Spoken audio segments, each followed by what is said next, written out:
Welcome to Ministry 111, Christian Family, the first of two lessons on parenting. We have a relationship with our children that is unique. We need to understand the roles of both the parties in this relationship. First, the roles of the child, which will help us better understand the roles of the parent as the child develops from birth all the way through adulthood. In preparation, you should read chapter 9 from your Christian Family text. If you haven't already read this chapter, stop the lesson now and take time to read it thoroughly. Note the objectives for this lesson. When you finish, you should be able to describe the role of the child in the family, the role of the parents in the family, and describe the concept of discipline in the family and the different levels of discipline in the family.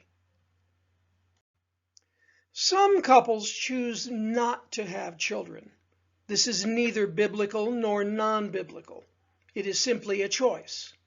If a couple does not wish to have children or wishes to delay having children for a time, then they need to agree on a method of birth control. There are many methods. Some are highly effective. Some are ineffective and based on superstitions. The method itself, however, may be problematic, depending on when you believe life begins. There are a number of opinions as to when life begins. The four most popular are: at conception, the fetus is a human, a person. The soul begins with conception. Or during the first trimester, when the mother knows she is pregnant, at the stirring of the baby, at a detectable heartbeat. Or during the second or third trimester, when the baby begins to move just before the birth, at viability. Or at birth, when the baby takes its first breath. Let's talk about each of these birth control methods. An implant is rated at 99% effective. It is a hormonal method in that it releases a hormone that prevents pregnancy by stopping ovulation and lasts up to 5 years. However, in some cases, ovulation can happen and the egg can be fertilized. In this case, the hormone acts as an abortifacient in that it prevents the egg from adhering to the uterus wall. This method, as well as all the other hormonal methods, is unacceptable if you hold to the view that life begins at conception. An IUD, or intrauterine device, is rated at 99% effective. Some release a hormone that prevents pregnancy by stopping ovulation. Others use copper, preventing sperm from traveling to the egg, and last 5 to 12 years. Again, this can sometimes allow fertilization. The birth control shot is rated at 94% effective. It is a hormonal method in that it is a hormone that prevents pregnancy by stopping ovulation and is injected every 3 months. The method can sometimes allow fertilization. A vaginal ring is rated at 91% effective. It contains a hormone that prevents pregnancy by stopping ovulation and is inserted for 3 weeks, off 1 week, for up to a year. This method can sometimes allow fertilization. The patch is rated at 91% effective. It releases a hormone that prevents pregnancy by stopping ovulation and is applied weekly. the method can sometimes allow fertilization. The birth control pill is rated at 91% effective.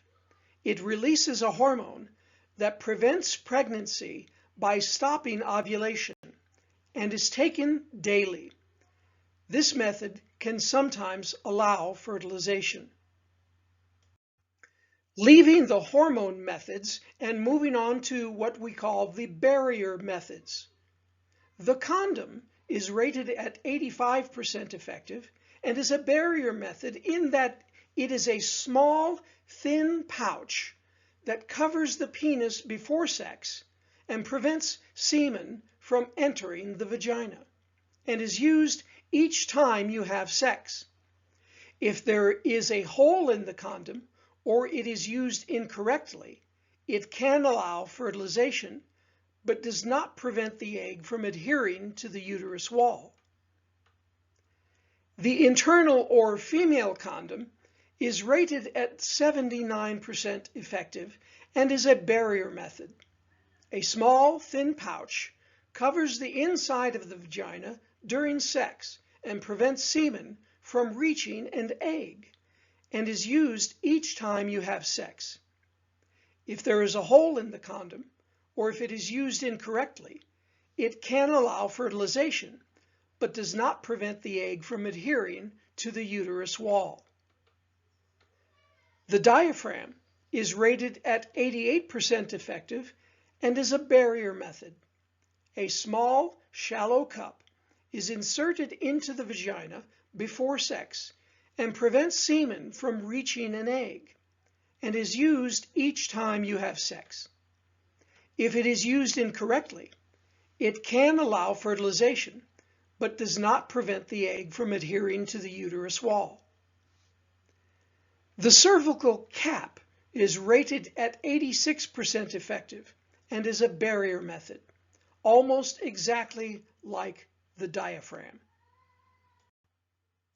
The sponge is rated at 88% effective and is a barrier and chemical method in that it is a small round sponge that prevents semen from entering the vagina both as a barrier as well as a spermicide which kills sperm before they can fertilize an egg. It is inserted into the vagina before and each time you have sex. If it is used incorrectly, it can allow fertilization, but does not prevent the egg from adhering to the uterus wall. Spermicide is rated at 86% effective and is a chemical gel inserted into the vagina before sex, which prevents semen from reaching an egg and is used before and each time you have sex. If it is used incorrectly, it can allow fertilization, but does not prevent the egg from adhering to the uterus wall. This next set of methods are called timing methods. Natural family planning, or the rhythm method, is rated at 88% effective and is known as a timing method. It is a variety of ways to track a menstrual cycle so that you know when the wife is ovulating. Sex is avoided at the peak fertile days, or another method is used. Withdrawal is rated at 78% effective and is a timing method. The penis is removed just before ejaculation. Breastfeeding is rated at 98% effective and is a timing method. Breastfeeding women do not ovulate. Therefore, there are no eggs to be fertilized. Abstinence is rated at 100% effective and is the ultimate timing method. There is no vaginal sex at all. There are two surgical methods. The first is sterilization. It is a surgical procedure done on the woman which results in the permanent closure of fallopian tubes, which prevents egg from reaching the uterus and being fertilized. The second is vasectomy. It is a surgical procedure done on the man, which results in the permanent closure of the tubes that carry sperm, preventing sperm from entering the semen. When our children are born, it is a wonderful occasion. I have 2 daughters.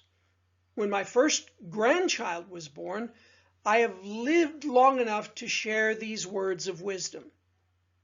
Now that you're going to have a child, your life will never be the same again. So, a decision to have a child should be, when do you want things to change?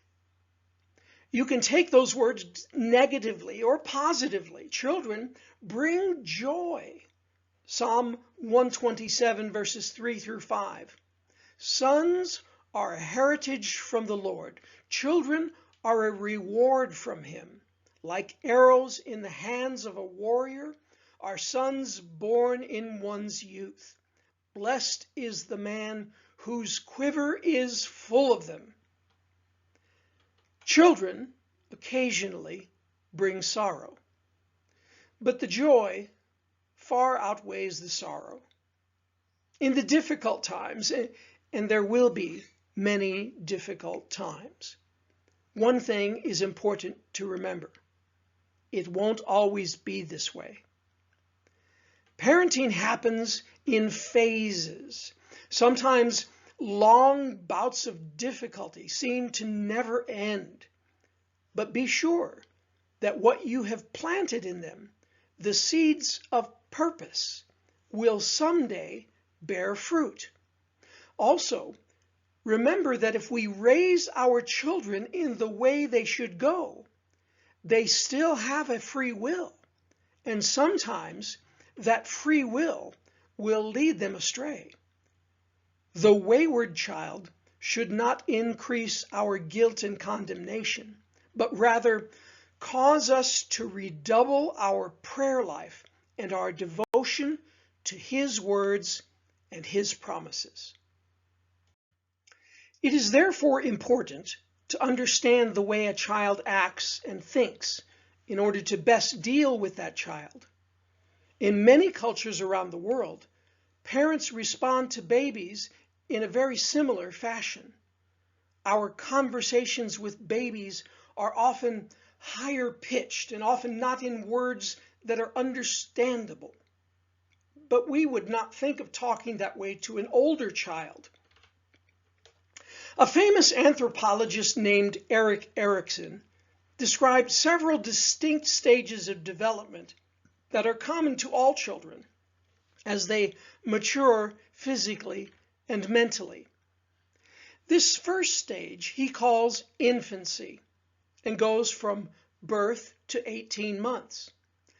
There are many challenges during this stage. We grow more physically and mentally during these 18 months than at any other time in our lives. This stage is when we develop basic trust or mistrust, and the key word is hope.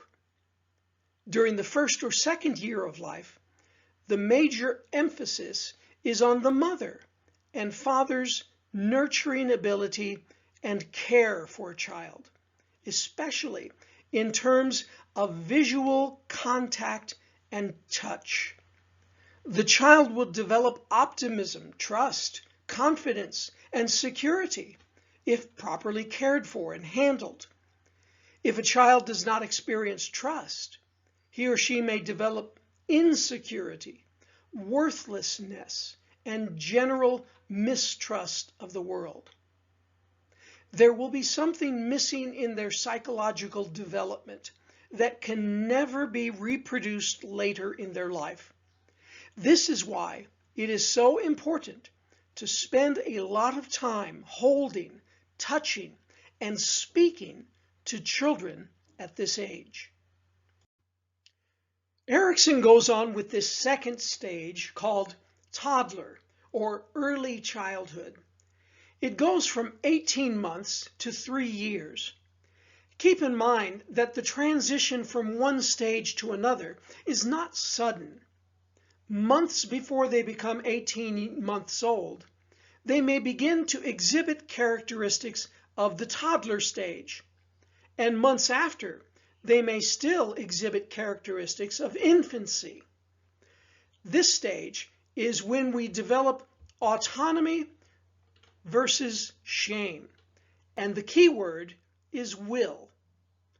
We commonly refer to this stage as the terrible twos, because they begin to show their own will to do what they want to do instead of what we want them to do.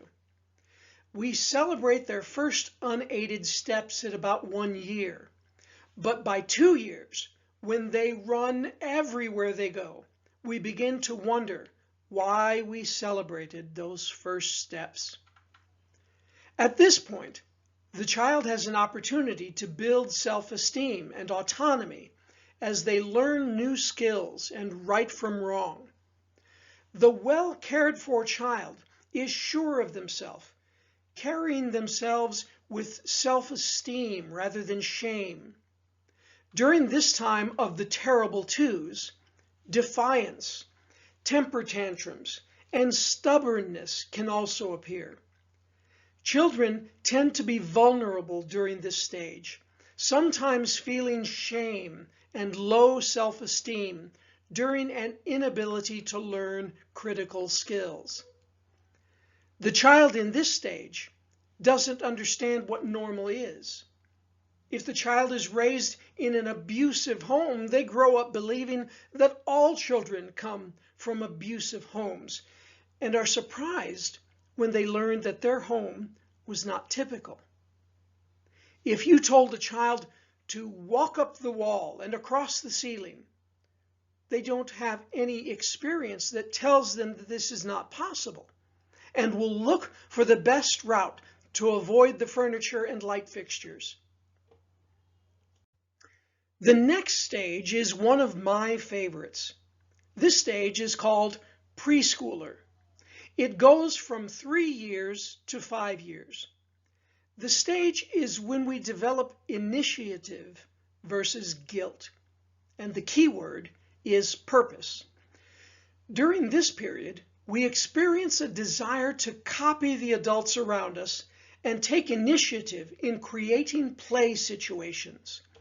We make up stories with dolls, toy phones, miniature cars, playing out roles in a trial universe, experimenting with the blueprint for what we believe it means to be an adult. We also begin to use that wonderful word for exploring the world, why. This fourth stage is called school age. It goes from 6 years to 12 years. The stage is when we develop industry versus inferiority, and the key word is competence. As a parent, we need to realize that for the first time in the child's life, you are not the center of the universe. And sometimes parents have great sorrow about this, especially mothers. But look at this as a first step in the normal development toward happy, independent adults. That is our goal.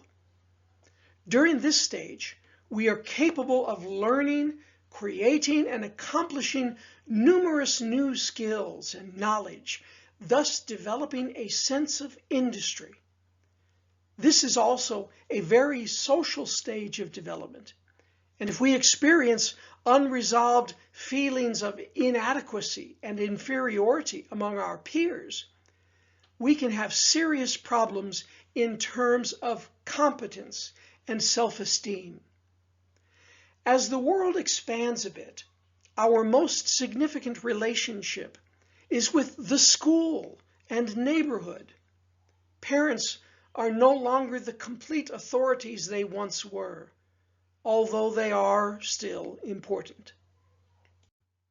This fifth stage is one that many parents look at with dread. This fifth stage is called adolescence. It goes from 12 years to 18 years. This stage is when we develop identity versus role confusion. And the key word is fidelity. There is a significant event that occurs about this age that changes everything about the child. It thrusts them from the school-age child into adolescence, both physically, emotionally, and mentally. Can you guess what this event is? Puberty. Physical changes begin to make them look more adult-like. Because of this, it also affects the way they think.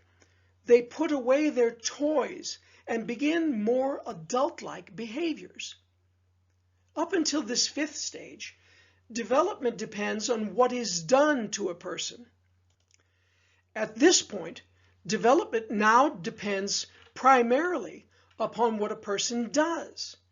An adolescent must struggle to discover and find his or her own identity while negotiating and struggling with social interactions and fitting in and developing a sense of morality and right from wrong. Adolescents begin to develop a strong affiliation and devotion to ideals, causes, and friends. Some attempt to delay entrance to adulthood and withdraw from responsibilities. This is called moratorium. Those unsuccessful with this stage tend to experience role confusion and upheaval. This last stage ends with an adult mind and body in its fully developed form. This sixth stage is called young adult. It goes from 18 years to 35 years. This stage is when we develop intimacy and solidarity versus isolation, and the key word is love.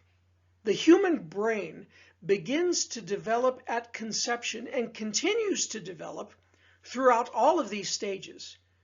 An 18 or 20-year-old person may believe that they are fully grown, fully developed, when in reality, the human brain will not reach its full development until a person is about 25 years old.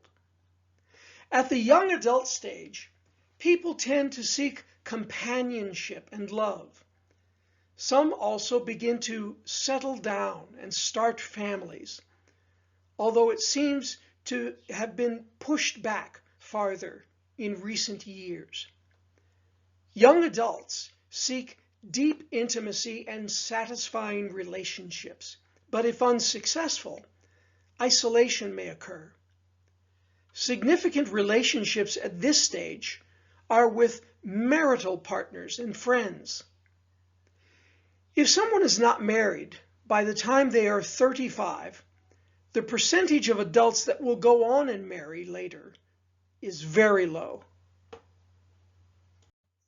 Before beginning the next lesson, be sure to read chapter 10 from your Christian Family text.